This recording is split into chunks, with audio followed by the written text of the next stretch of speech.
प्रसिद्धे चौरियारानाफलं पते वन्दिता अर्हन्ते मोक्षम् आराहणं कंसो। नमो अरियन्ताणं नमो सिद्धाणं नमो आयनीयाणं नमो वज्रायाणं नमो लोहे संवसारणं।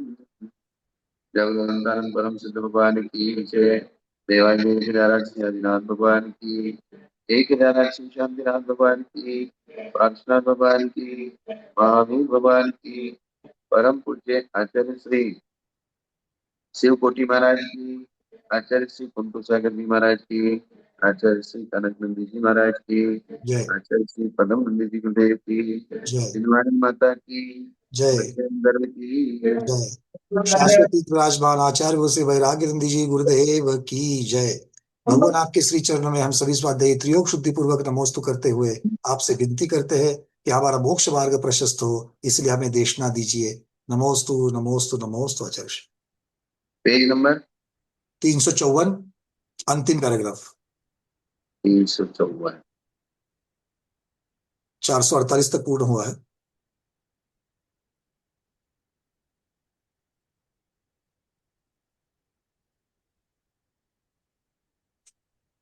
गाथा नंबर 448। 48 पूर्ण हो चुकी है, वहां से गीतार्थ से शुरू हो जाएगा।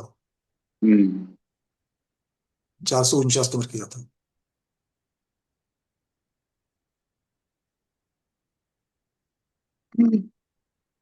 गीदत्त पाद मूले ओंति गुणा एवमादिया बहुगा नय वोई संकिलेशो न चावी उपपज्जतीवती।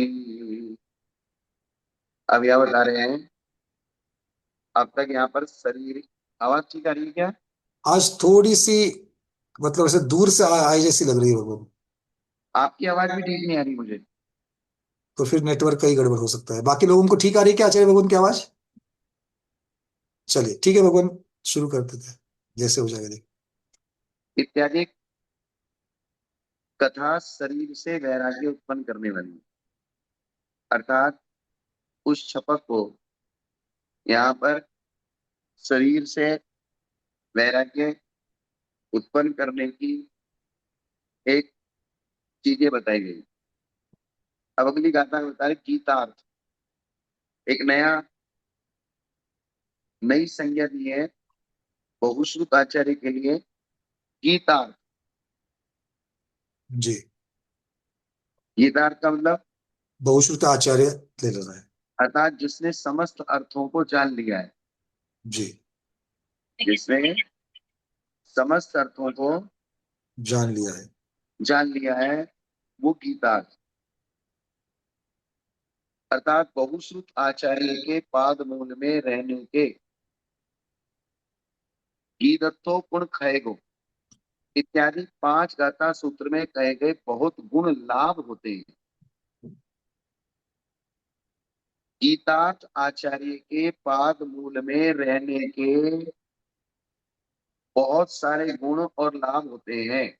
समझदार इंसान के साथ रहने से लाभ ही लाभ है, ये बात पूरा संसार और लोक व्यवहार जानता है। जी। और मूर्खों के साथ रहने से, अज्ञानियों के साथ रहने से, अज्ञान जिनको अज्ञानता का आवरण चढ़ा हुआ है, वे कभी भी सही मार्गदर्शन नहीं कर पाते।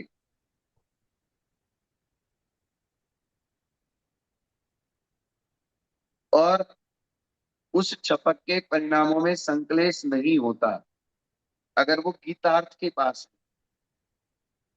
और न रत्नत्रय को लेकर कोई विपत्ति आती है, और विपत्ति का मतलब है रत्नत्रय का विनाश। रत्नत्रय के ऊपर विपत्ति नहीं आती, मतलब रत्नत्रय का विनाश नहीं होता। नहीं होता गीतार्थाचार्य के पास, क्योंकि वो सब रास्ते जानता है। क्या? जी बिल्कुल। अगर कहीं भी कुछ ऊपर नीच हो रहा है तो बिल्कुल संभल सकते हैं और आपको बिल्कुल रास्ते पर रख सकते हैं।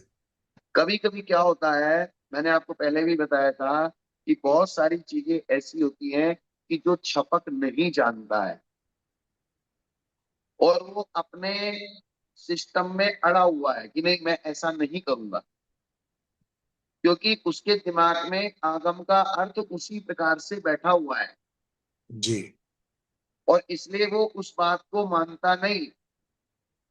तो जो बहुश्रुत आचार्य है अगर आगम को जानता है, आगम को जानने वाला जो बहुश्रुत आचार्य है उसको आगम को दिखाकर उसको सही लाइन पे ला सकता है जी कि बोले आप जैसा सोच रहे हो वैसा आगम का अर्थ नहीं है या वैसा आगम में लिखा हुआ नहीं है, इसलिए आप इस बात की जिद मत कीजिए, आगम का अर्थ ऐसा है।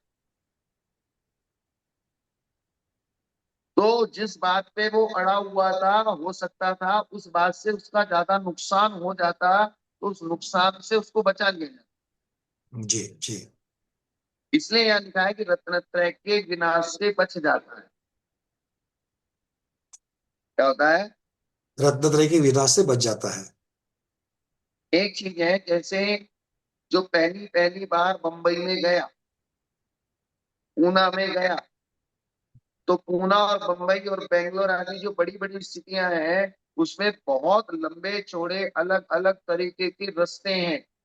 तो नया आदमी तो जिस एक रास्ते से जाएगा उसी रास्ते से वापस आएगा, उसको दूसरा रास्ता मालूम नहीं है। लेकिन जो वहां का निरंतर रहने वाला है गली गली को जानता है, वो आपत्ति आने पर आपको किसी भी गली से निकाल के ले जाए। बिल्कुल ठीक, बिल्कुल, बहुत बढ़िया। बिल्कुल ऐसा है? होता है। बिल्कुल ऐसा होता है। हाँ। जब आपके और जिसके पास रास्ते की जानकारी नहीं है, तो जब आपत्ति आएगी तो जिस रास्ते से वो आया है वो उसी रास्ते या दूसरा रास्ता उसको मालूम नहीं है और उस रास्ते के ऊपर आपत्ति है। बिल्कुल ये होता है, प्रत्यक्ष में भी ऐसे देखा जाता है भगवत। अब आपका एक वक्तव्य सुन करके मुझे याद आ गया, मैं थोड़ा शेयर करना चाहूंगा ताकि दृष्टांत हाँ। भी मिल जाए। हाँ बम्बई बोलिए। में बहुत बार, मुंबई में तो बहुत बार जाना होता है, तो मुंबई के बहुत सारे रास्ते पता है। तो एक बार हाँ। ऐसा हुआ था कि हमारे फॉरेनर मित्र आ रहे थे, तो उनको लेने के लिए मैं बॉम्बे एयरपोर्ट पर गया था, और ये उसी रात की बात है जब मुंबई में बॉम्ब ब्लास्ट हुए थे। तो जो हाँ। डोमेस्टिक एयरपोर्ट है उसके बाहर हम खड़े थे, और वहां से निकलना ही था, उतने में वो नजदीक वाले ब्रिज के ऊपर वो बॉम्ब ब्लास्ट हुआ था। जोर से हम्म। आवाज भी हो गया, और देखते देखते 5 मिनट में भीड़ जमा हो गई और सारे रास्ते बंद हो गए। अब हमको भी हाँ। भागना था, पर हमको जो रास्ते पता थे वो भागने के रास्ते सारे बंद हो गए थे। तो हाँ। वहां पर जो हमारा जो ड्राइवर था, उस ड्राइवर को वहां से वो धारावी झोपड़पट्टी के अंदर से भी बहुत सारे रास्ते उसको पता थे। उसने हाँ। वहां से हमको निकाल निकाल निकाल करके हमको उसने मुंबई शहर के बाहर निकाल करके लेके आया। बस बात बिल्कुल ही कि अगर उसको वो मालूम नहीं होता तो हम अड़ जाते, क्योंकि हम तो ऐसा सोच करके गए थे कि हमको सारा कुछ मुंबई का पता है। कि तो जब हाँ। विपत्ति आ गई, तब हमको उसकी सारे रास्ते बंद हो तब गए, आपको तो ऐसा अपनी रास्ता पड़ गलती गया। महसूस हुई कि बोले बिल्कुल। हम कम ज्ञानी है, तो अगर हम कम जानते नहीं है तो उस समय जीने मरने का कितना बड़ा नुकसान होने वाला है। जी बिल्कुल। तो यही बात यहाँ पे है कि अगर एक समझदार आचार्य है, ज्ञानी आचार्य है, आगम को जानता है, आगम के सब रास्ते जानता है, कब साधु के ऊपर किस प्रकार की आपत्ति आई है, उसको किस प्रकार से हैंडल करना है, कितना दोष लगाना है कितना नहीं लगाना है, क्या करके कौन सा अपवाद मार्ग अपना के इसको रास्ते से निकालना है, ये सब समझदारी टाइम टू टाइम होनी चाहिए। और जो गीतार्थ आचार्य के पास, भौसुत आचार्य के पास होती है। हाँ। जैसे मैंने आपको उदाहरण दिया था ना, हमारे ही महाराज सम्यक स्वीकृति में ही समाधि कर रहे थे और उन्होंने चारों प्रकार के आहार का त्याग क्या कर तो? दिया, तो बोले पानी का भी त्याग है। तो मैंने उनको फिर समझाया कि बोले देखिए आगम में व्यवस्था ऐसी लिखी है, चारों प्रकार के आहार का त्याग करने के बाद भी समाधि से छपक अगर उससे सहन नहीं हो रहा है तो पानी अगर लेता है तो भी उसका चारों प्रकार का आहार का त्याग ही गिना जाता जी जी, ये शुरुआत में आपने बताया था। है। हाँ, बस यही बात है। नहीं तो उसको दिमाग में बैठी है कि चारों प्रकार के आहार का त्याग हो गया मतलब पानी का भी त्याग हो गया, अब गर्मी से हीट बढ़ रही है, पेट में आकुलता हो रही है और इस प्रकार से सारी व्यवस्था गड़बड़ा रही है, तो उसकी समाधि बिगड़ने का चांस आ रहा है पूरा। लेकिन ये रास्ता एक हमारे पास है जो आचार्य ने हमको दिया है कि बोले इस स्मूथ रास्ते को आप अपना लीजिए तो आपकी समाधि शांति से हो जाएगी।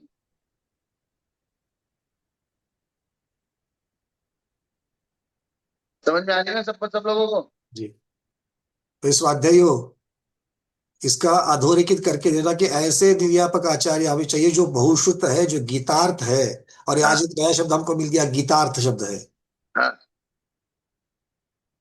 मतलब जो बहुश्रुत नहीं है उससे उनसे हमको परेशानी कुछ नहीं है। पर वो विपत्ति के समय में काम आवे ही आएंगे ही, ये इसकी गारंटी नहीं है। हाँ, और समाधि का टाइम एक ऐसा है, उसमें कब कैसी विपत्ति आएगी, कब शरीर में कैसी पीड़ा जागेगी, उस पीड़ा का क्या सॉल्यूशन है, किस प्रकार से अपने को उसका सॉल्यूशन निकालना है, कितने वैद्य डॉक्टर की सलाह हमारे पास है, कितने लोगों का संपर्क और संबंध है जो उस विपत्ति से, वो जानकारी भी तो चाहिए, जनरल नॉलेज भी तो चाहिए। जी जी। क्या? बिल्कुल, मतलब रत्नत्रय को ठेस ना पहुंचाते हुए, रत्नत्रय की रक्षा करते हुए, आगम के अनुसार जो सारे रास्तों को जानता है, ऐसे ही निर्यापक आचार्य चाहिए। हाँ, तो उसके लाभ क्या होता है? एक तो छपक के परिणामों में संकलेश नहीं होता, गिल्टी फील नहीं होता कि इन आचार्य महाराज ने मेरा नियम तोड़वा दिया। जी ये भी जी। एक बहुत बड़ी समस्या है। बिल्कुल, क्योंकि दिमाग में जिस प्रकार की व्यवस्था बैठी हुई है, उससे अगर करेंगे तो वो गुरु के बारे में भी संशय तैयार करेगा ही करेगा। एक बार ऐसा हुआ, किसी, जैसे हम किसी साधु की समाधि करा रहे हैं और उसने कोई त्याग कर रखा है, लेकिन वो त्याग किसी गुरु के सानिध्य में नहीं किया, उसने अपने आप किया है। और अब अगर गुरु कहते हैं तो एक अनुभव भाषा में एक प्रत्याख्यानी भाषा है। जी। 10 भाषाओं में से एक भाषा प्रत्याख्यानी है। 10 अनुभव भाषाओं में से एक प्रत्याख्यानी भाषा है। प्रत्याख्यानी, तो प्रत्याख्यानी भाषा का अर्थ क्या है?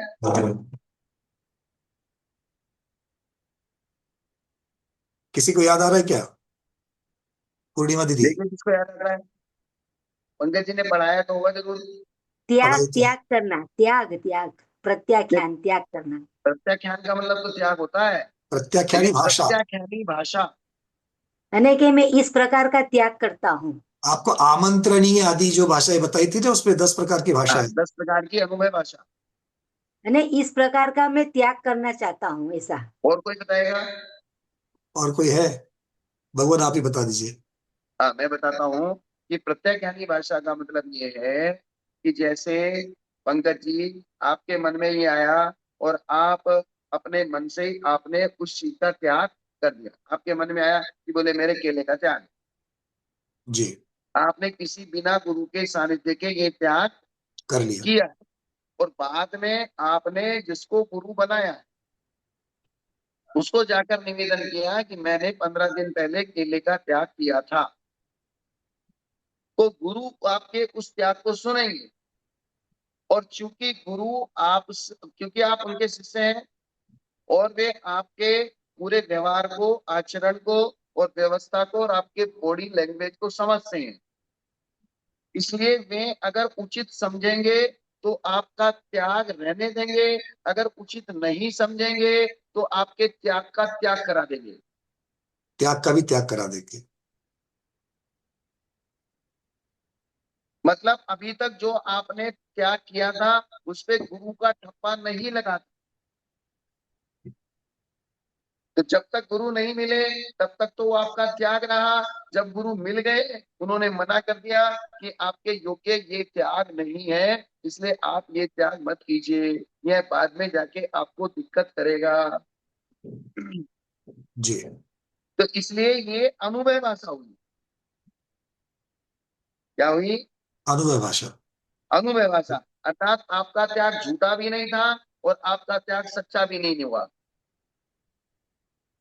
तो इसलिए अनुभवता बन गई उसकी। इसलिए उसको अनुभव भाषा, प्रत्याख्यानी भाषा। इसी प्रकार से जब किसी ने, साधु ने अपने मन से कोई नियम लिया है, फिर वो गुरु के पास आया है और अब गुरु को ये महसूस हो रहा है कि बोले ये त्याग आपके लिए उचित नहीं है, ये बाद में आपके लिए दिक्कत करेगा, इसलिए आप इस त्याग को अभी रहने दीजिए। मतलब जहां पर नियम न टूटता है न पलता है, इस प्रकार हाँ, से वो फिर अनुभवता बन रही है उसकी। मतलब ये रास्ता हमारे पास है कि नहीं है? हाँ बिल्कुल। मतलब ये इस तरीके से बिल्कुल बन जाएगा। तो मान लीजिए आपने अपनी मर्जी से, ठीक है, अपने आपको भाव आया, आपने स्वाध्याय करते करते उस प्रकार का त्याग कर दिया, ज्यादा आगे पीछे का विचार नहीं किया, क्या? जी जी बिल्कुल। तो ज्यादा वो आगे पीछे का विचार नहीं किया, लेकिन वो त्याग आपके योग्य नहीं था, इसलिए गुरु ने आपको कह दिया कि नहीं, आपके ये नियम योग्य नहीं है, आप भले ही दूसरा ले लीजिए। जी बात समझ आ रही ना? जी जी बाबा। तो इसमें अगर हम उसके त्याग का त्याग भी करा देंगे, और मान लीजिए हमारे पास ये आगम का वाक्य नहीं होगा, प्रत्याख्यानी भाषा की परिभाषा नहीं होगी, तो हम उसको ऐसे ही उचंती में कहेंगे, नहीं नहीं नहीं, ये नियम भी छोड़ दे। तो कहेगा मैं कैसे छोड़ दूं, मैंने तो नियम दिया है, तो संकलेश में चला जाएगा जबरदस्ती छुड़वा दिया तो। इसका उदाहरण भी बड़ी माता जी के चरित्र में मिलता है। ज्ञानवती माता जी ने शांतसागर हाँ, जी महाराज की जब संलेखना चल रही थी और जब वो क्षुल्लिका अवस्था में थी, तो उन्होंने उनके समय में जो कटोरा है उसको छोड़ दिया था, और उसके साथ साथ में उन्होंने जो एक दुपट्टा रहता है क्षुल्लिका का वो भी छोड़ दिया था। हाँ, इस प्रकार से माता जी क्षुल्लिका होते हुए भी आरिका माता जी जैसे ही आचरण कर रही थी। जब वो वीर सागर महाराज के संग में वह गई, तो वहां पर उनको बताया गया कि ऐसे नहीं होगा। तो उन्होंने तो कह दिया कि गुरु अगर कह रहे हैं, अभी नए गुरु मेरे कह रहे हैं कि भाई आपको कटोरा लेना पड़ेगा, दुपट्टा लेना पड़ेगा, पर मैंने तो उसका त्याग कराया है। तो अभी आपने जो कहा कि जो त्याग किया था उस त्याग का भी त्याग कराया गया, क्योंकि गुरु के साक्षी से वो नियम नहीं हुआ था। वो मैटर फिर थोड़ा सा अलग हो गया।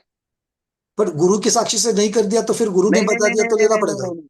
वो मैटर अलग इसलिए हो गया क्योंकि उन्होंने वो जो त्याग किया था, जैसे वो मैटर ऐसा हो गया जैसे किसी साधु ने किसी लेडीज को ये त्याग करा दिया कि तुम अभिषेक नहीं करोगी। अच्छा, मतलब आगमुक्त त्याग नहीं है, इसलिए आप ऐसा कह रहे हो उसको। हाँ। आगमुक्त अपने त्याग नहीं है। किसी ने अपने मन से त्याग किया लेकिन आगमोक्त नहीं किया। आगमुक्त नहीं, अच्छा। मतलब शूलिका अवस्था में इस प्रकार का आचरण नहीं बताया तो भी आपने किया इस आपने तरीके से। किया तो वो आपकी गलती सुधारने के लिए वो आपको दुपट्टा दिया गया। जी जी जी जी जी, ठीक ठीक ठीक, समझ में आ गया। क्या? दोनों में अंतर है। आप जो हाँ। बता रहे हो तो भक्ष्य चीज का भी अगर मैंने त्याग कर दिया किंतु अभी वो अनुरूप नहीं है, तो भी आप उसको फिर त्याग का त्याग करा सकते हो, और यहाँ पर अर्थात चूंकि ये आगमुक्त नहीं था। वो त्याग आगमोक्त तो है, हम्म। लेकिन आपकी शरीर की परिस्थिति के अनुकूल नहीं है।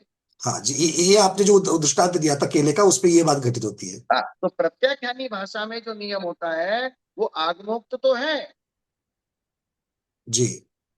लेकिन आपकी शरीर की परिस्थिति के अनुकूल नहीं है। गुरु को वो त्याग जच नहीं रहा है आपके बॉडी लैंग्वेज के हिसाब मतलब आगमोक्त है, ये एक भूमिका हो गई, और दूसरा आपके पालने के योग्य नहीं है, ये दूसरी भूमिका हो गई, इसलिए वो से। अनुभविता हाँ, बन रही है। और वहां जो कोई छुल्लिका अगर दुपट्टे का त्याग करती है, तो मैं बोले मुझे दुपट्टा नहीं चाहिए, तो एनी का तो कोई सिस्टम ही नहीं है हमारे यहाँ। जी जी जी या तो छिल्लिका या हरी का। जी। छुल्लक अगर दुपट्टे का त्याग करता है तो ये अलग कहलाता है। मतलब वो भूमिका के अयोग्यता का त्याग करा दिया वहां पर। हाँ, कि आपने ये जो निर्णय लिया है कटोरे और दुपट्टे के त्याग का, ये निर्णय आपका गलत है, इसलिए आप छुल्लिका के पद के अनुसार कटुपात्र और वस्त्र एक दुपट्टा रखना ही चाहिए। जी जी, ठीक ठीक ठीक, समझ लो, दोनों की सूक्ष्मता समझ में आ गई। हाँ, इसलिए क्या होता है, इसी इसी कारण से जो छेद सूत्र है यानी कि प्रायश्चित सूत्र। कौन सा? प्रायश्चित सूत्र। प्रायश्चित ग्रंथ जो है उसमें सबसे बड़ी विशेषता यह है कि किस प्रकार का दोष अपवाद मार्ग अपनाने से कम दोष लगता है, और किस प्रकार का अपवाद मार्ग अपनाने से ज्यादा दोष लगता है। हाँ, ये बात भी बनेगी। अपवाद से शिथिलता होकर के दोष भी लग सकता है। अर्थात आपने अपवाद मार्ग अपनाया बीमारी की वजह से, या शिथिल मार्ग अपनाया, लेकिन कौन सा शिथिल मार्ग अपनाना है जिसमें दोष कम लगे, ये मेजरमेंट अगर आएगा तो प्रायश्चित शास्त्र को पढ़ने से आएगा। तो आचार्य ही कर सकते हैं। और वो प्रायश्चित शास्त्र पढ़ने का अधिकार आपने आचार्य को दिया, जी क्योंकि सामान्य लोगों को अगर वो प्रायश्चित शास्त्र पढ़ने के लिए दिया जाएगा, तो जिन अपवाद मार्गों का प्रायश्चित थोड़ा है, तो उन अपवाद मार्गों को करते करते वे वो उन अपराधों को करते ही चले जाएंगे, छोड़ेंगे ही नहीं। बोले इसमें कौन सा लंबा थोड़ा दोष है, प्रायश्चित शास्त्र में छोटा सा दोष बताया है। और तो स्वयं के सो कॉल्ड विवेक की अपेक्षा से वर्णन सब वो एक्सेप्टेंस चालू हो जाएगा उसका। तो इसलिए अब आपको जो मरण कंडिका है, भगवती आराधना है, मूलाचार है, या प्रायश्चित शास्त्र है, या फिर अपने गुरुओं का अनुभव है कि किस समय कैसी परिस्थिति हुई थी और उस समय उस साधु के साथ किस प्रकार का व्यवहार करके उसको विपत्ति से निकाला गया था। जी, ये सारी चीजें बहुत अहम है। हाँ, तो ये सारी चीजें, जैसे डॉक्टर होता है और ओटी में, ऑपरेशन थिएटर में खड़ा हुआ है और वहां वो ऑपरेशन लेके खड़ा हुआ है, तो वहां क्या परिस्थिति पैदा होगी। तो जो समझदार होगा, जिसने हजारों ऑपरेशन किए होंगे, जिसने हर चीज को देखा होगा, वो मरीज की कैसी भी परिस्थिति हो, वो किसी ना किसी तरीके से घुमा फिरा के उसको वापस बचा के ले आएगा, और नहीं तो मर जाएगा मरीज।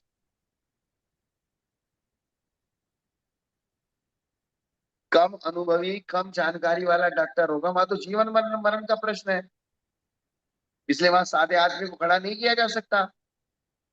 और इसी प्रकार से समाधि का प्रश्न है, और क्योंकि ये भाव हाथ से निकल गया और जाके दुर्गति में पड़ गए, फिर बाद में कौन सा क्या कर लोगे, इसलिए वहां भी सामान्य आदमी का काम नहीं है, जी।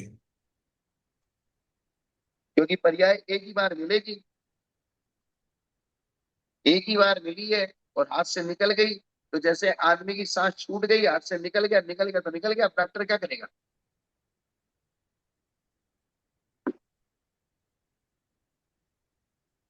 बात समझ में आई कि नहीं आई। जी जी, क्लियर है ये।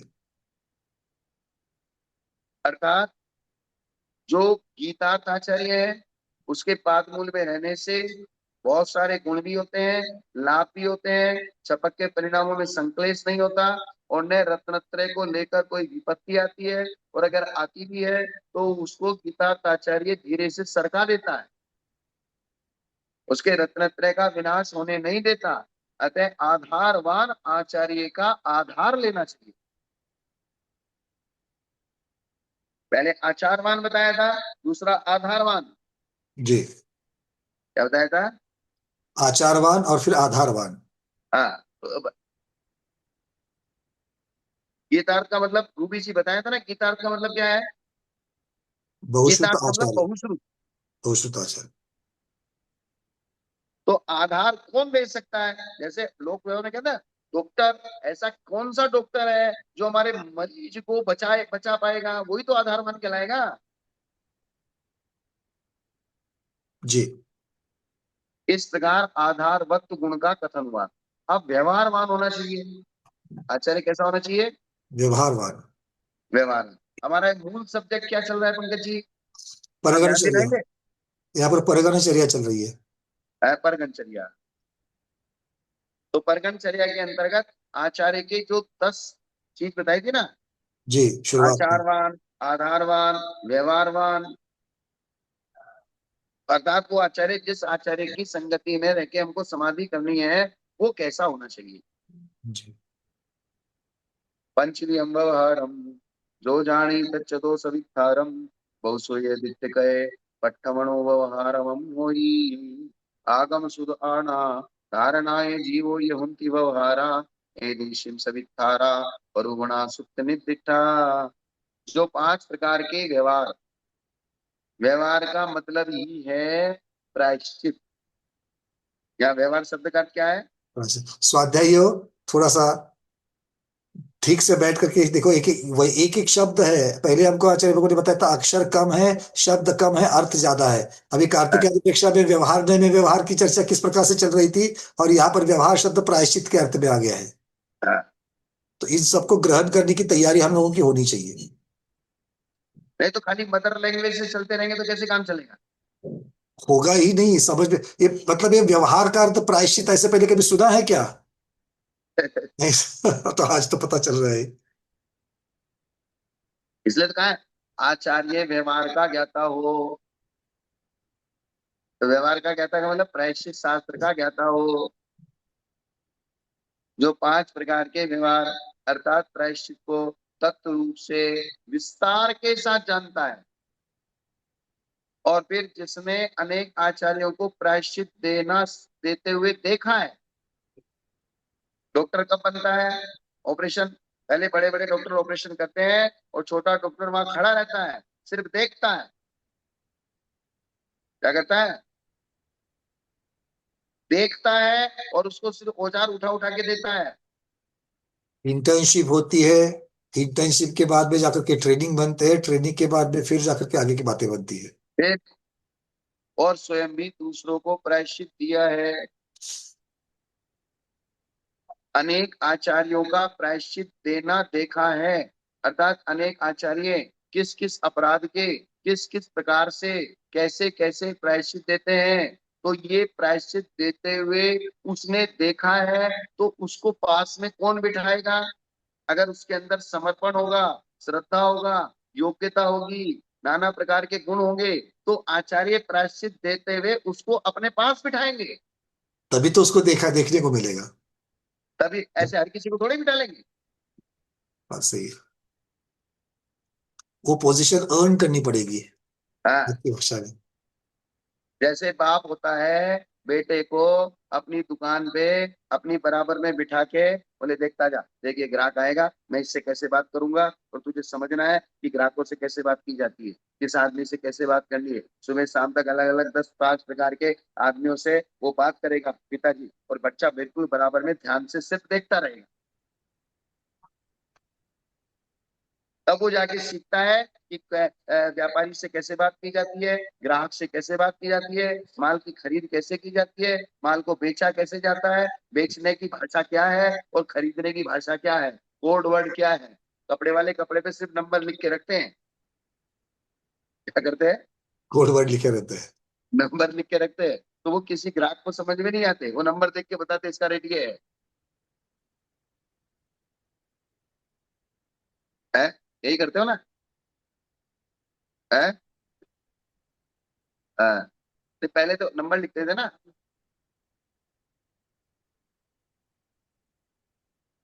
वो आचार्य व्यवहारवान होता है।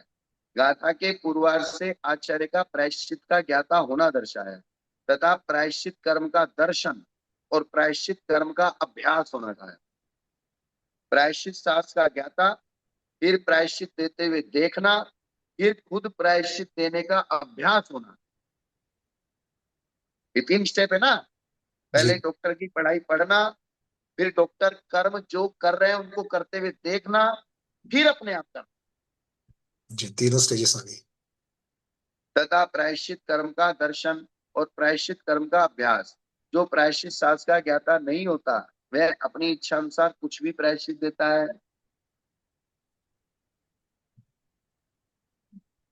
जो मन में आ गया लिया,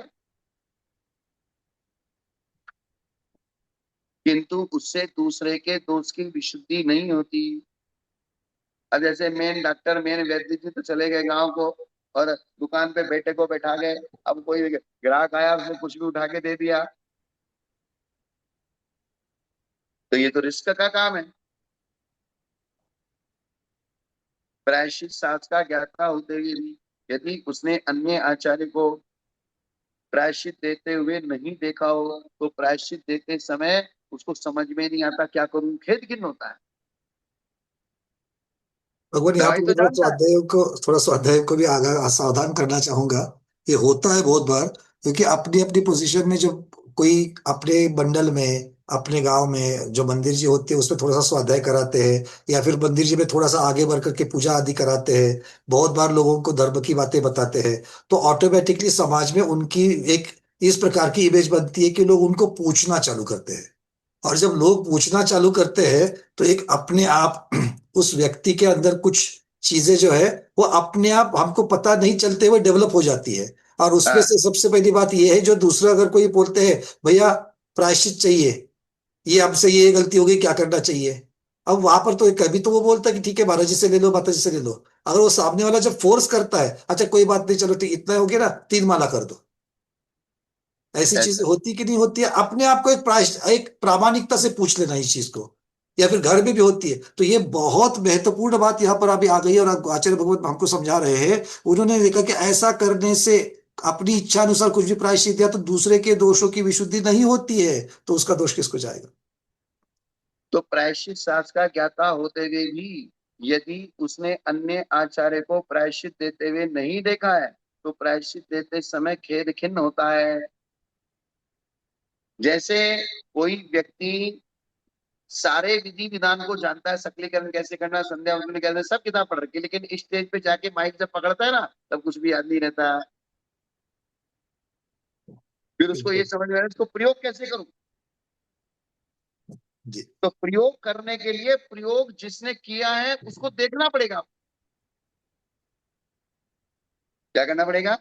जो प्रयोग करते हैं उनको देखना पड़ेगा, उसका भी हाँ, अभ्यास तब चाहिए। जाके आप प्रयोग कर पाओगे।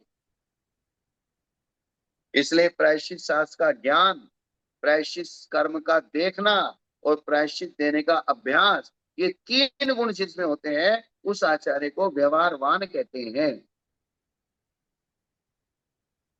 उस आचार्य क्या कहते हैं? व्यवहारवान। व्यवहार।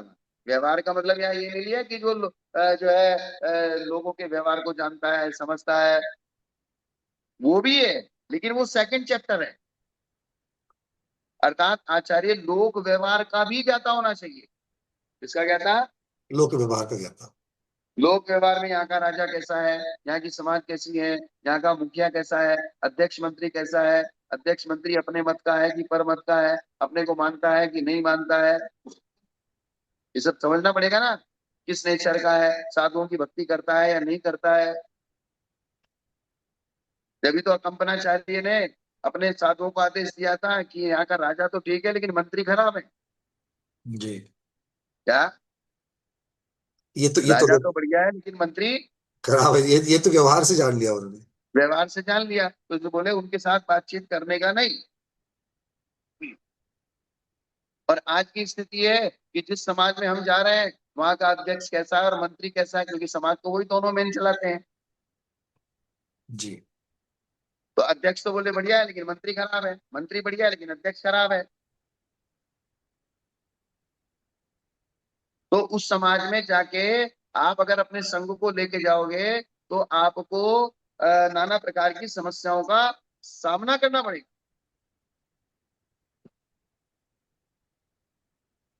इसलिए अब 5 प्रकार का व्यवहार कौन सा है, उसका विस्तार क्या है, ऐसी आशंका होने पर कहते हैं आगम, श्रुत, आज्ञा, धारण और जीव, ये 5 प्रकार का व्यवहार है।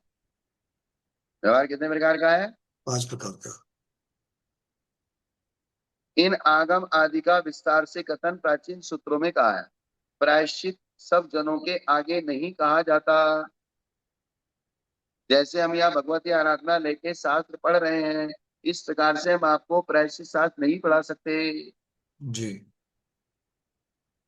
तथा अन्य शास्त्रों में उसका कथन है, इसलिए यहाँ नहीं कहा है।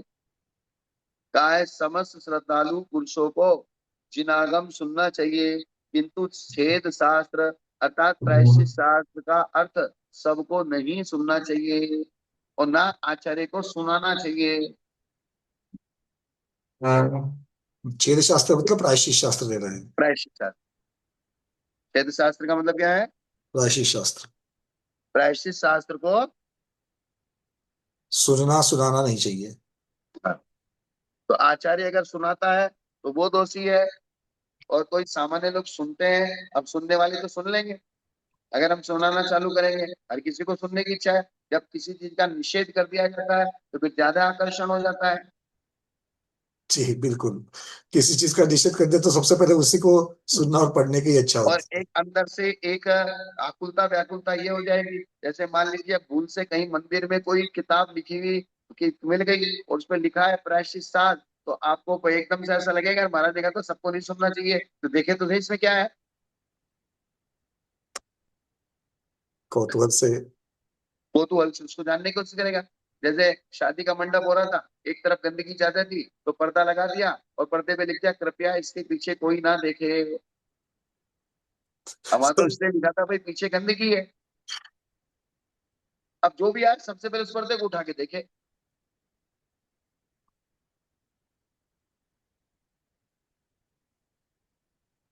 पंडित आशा जी ने अपनी मुरारना टीका में इसका अर्थ इस प्रकार किया है, 11 अंगों में से कहे गए प्रायश्चित को आगम कहते हैं। अतः जो 5 प्रकार कहते हैं आगम किसे कहते हैं?